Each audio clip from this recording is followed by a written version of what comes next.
Ne prenez ni or, ni argent, ni monnaie dans vos ceintures, ni sac pour le voyage, ni des tuniques, ni souliers, ni bâtons, car l'ouvrier mérite sa nourriture. Dans quelque ville ou village que vous entreriez, informez-vous s'il s'y trouve quelque homme digne de vous recevoir, et demeurez chez lui jusqu'à ce que vous partiez. En entrant dans la maison, saluez-la. Et si la maison en est digne, que votre Père vienne sur elle. Mais si elle n'est pas digne, que votre Père retourne à vous. Lorsqu'on ne vous recevra pas et qu'on n'écoutera pas vos paroles, sortez de cette maison ou de cette ville et secouez la poussière de vos pieds. Je vous l'ai dit en vérité, au jour du jugement, le pays de Sodome et de Gomorrhe sera traité moins rigoureusement que cette ville-là ou que cette maison-là. Voici, je vous envoie comme des brebis au milieu des loups. Soyez donc prudents comme les serpents et serpents comme les colombes. Maintenant, demandez à vos pasteurs quelle était la première fois qu'il a été des portes en porte de maison en maison. Demandez à vos frères, vos fidèles, là, vos jacques, vos dirigeants, je ne sais pas comment on l'appelle, vos évangélistes là. Vous dites que Dieu vous a appelé pour chanter, bande de menteurs. Prouvez-moi bibliquement où quel disciple que Dieu avait appelé pour chanter. Il a dit, vous avez reçu des dons de guérison, de miracles, dons de ceci, dons de cela. Et le don de chanter là, ça c'est tout vous. Le don de chanter là, d'aller chanter de porte en porte, de porte en porte, de maison en maison là, sur les places publiques, c'est écrit où? Oui, vous allez de porte en porte, de maison en maison pour chanter, c'est écrit où? Vous allez de pays en pays là pour chanter, c'est écrit où? Oh, vous osez même dire que vous évangélisez en chantant. Bande de menteurs, depuis quand c'est écrit où? Ah oui, il y a des gens qui se sont convertis en écoutant, en participant dans un concert. Non, vous êtes des Matthieu 23,15. Personne n'a jamais donné sa vie dans un concert à Jésus. Parce que dans un concert, Jésus n'est pas là. Vous ne pouvez pas trouver Jésus dans un concert. Jésus n'est pas dans vos conneries. Jésus n'est pas dans vos blasphèmes. Vous vendez des adorations et des louanges et vous voulez que Jésus-Christ participe dans ça? Oh, il dit dans Isaïe 42:8, je ne donne pas ma gloire à un autre ni mon honneur aux idoles. Donc Dieu accepte les vendeurs d'adoration et les vendeurs de louanges. Dieu honore les vendeurs d'adoration et de louanges.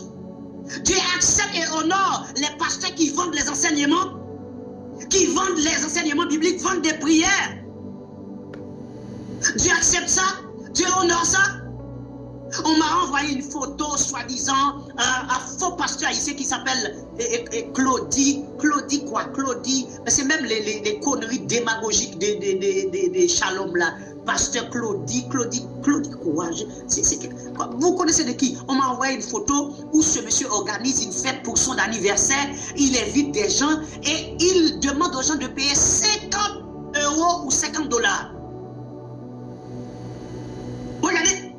Cet escroc veut organiser son anniversaire comme c'est le fils d'Éhod, comme c'est un enfant de Pharaon. Il veut organiser son anniversaire. Pendant ce temps, aucun apôtre, aucun disciple n'a jamais organisé l'anniversaire de sa naissance. Puisque cela n'existait pas, c'est que Hérode qui le fait. Comme ce sont des enfants des Hérode, ce sont des Hérodiens. Maintenant, il invite des gens à venir dans son truc démoniaque, diabolique là. Il demande 50 € ou 50 $ que les gens doivent payer. Et des zombies vont aller pour payer ça. Et vous allez me dire que vous n'êtes plus esclaves. Oui, les Blancs nous ont amené la Bible. C'est les Blancs qui sont responsables. Les Blancs voulaient nous coloniser. Ils nous ont amené une Bible. Bande d'esclaves. Vous êtes encore esclaves. Parce que les Blancs ont amené la Bible. Et vos pasteurs colons que vous avez aujourd'hui, vos pasteurs impérialistes aujourd'hui, de quelle Bible vous avez vu la fête d'anniversaire? Fête de naissance, fête de l'église, fête Saint-Valentin, fête de Noël. Vous avez vu ça où? Dans quelle Bible? Hein? Vous avez vu ça chanter enterrement? Hein? Ils sont allés dans une morgue, ils ont pris encore un mort, ils s'habillent ce mort et ont amené ce mort à l'église. Ou dans un stade. Ils chantent, ils louent, ils glorifient. Oh, Dieu dit qu'il n'est pas le Dieu des morts. Comme vient de dire de ce faux pasteur qu'il a fait tout le contraire. Dieu n'est pas le Dieu des morts, on est d'accord. Mais le mort là que tu as habillé pour amener à l'église, il vient faire quoi là? Donc, vous prêchez une chose, vous faites une autre chose. Vous êtes des docteurs des enseignants des insensés, tout simplement. Et vous allez donner 50 $ à un mec il fête son anniversaire. Donc vous donnez 50 $ à ce monsieur. Hein? 50 $ pour aller à l'anniversaire de ce faux pasteur qui s'appelle Claudie. Je ne sais pas, Claudie quoi, je ne m'appelle pas. Hein? Pour pouvoir le supporter. Le monsieur a dit, venez me supporter, vous qui aimez soi-disant pasteur Claudie. C'est son anniversaire. À l'occasion, il va faire une fête. Venez, c'est une participation de 50 $ ou 50 €. Venez à la fête. Pourquoi je ne vous demande jamais de me supporter, de contribuer? Est-ce que moi je suis un idiot? Hein? Pourquoi je ne vous demande pas de contribuer, de me supporter, de supporter mon ministère, d'apporter, ou que vous ne voyez pas, et en train de défiler et en dessous de mon live, Zelle, Cash App, Orange Money, tout ça là? Pourquoi? Hein? Pourquoi chez nous il n'y a pas de dîme? Pourquoi aussi si vous venez dans l'une des assemblées, vous ne verrez pas où on dépose de l'argent? Parce que vous êtes des étrangers. Comment on peut vous demander de l'argent parce qu'on ne vous connaît pas? Ce sont des saints qui contribuent à l'assistance destinée aux saints. Vous êtes païens, contribuez pour aider les païens comme vous.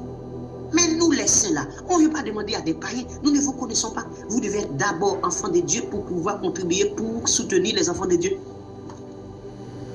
Hein? Je ne sais pas si vous n'êtes pas un prostitué. Je ne sais pas si vous n'êtes pas un dealer de drogue. Je ne sais pas si vous n'êtes pas un blanchisseur d'argent. Je ne sais pas si vous n'êtes pas un escroc.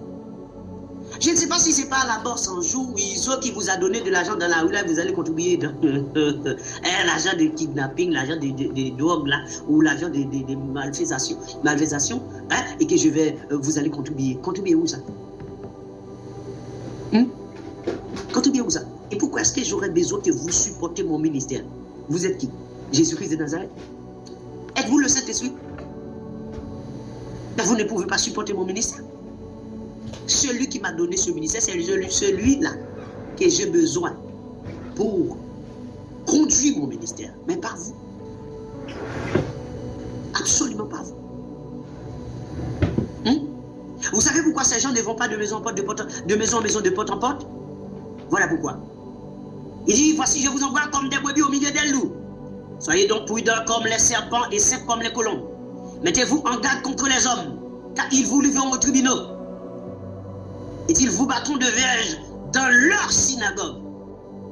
Parce qu'il y a une conséquence d'aller de porte en porte, de maison en maison. Il y a une conséquence d'aller sur le place publique.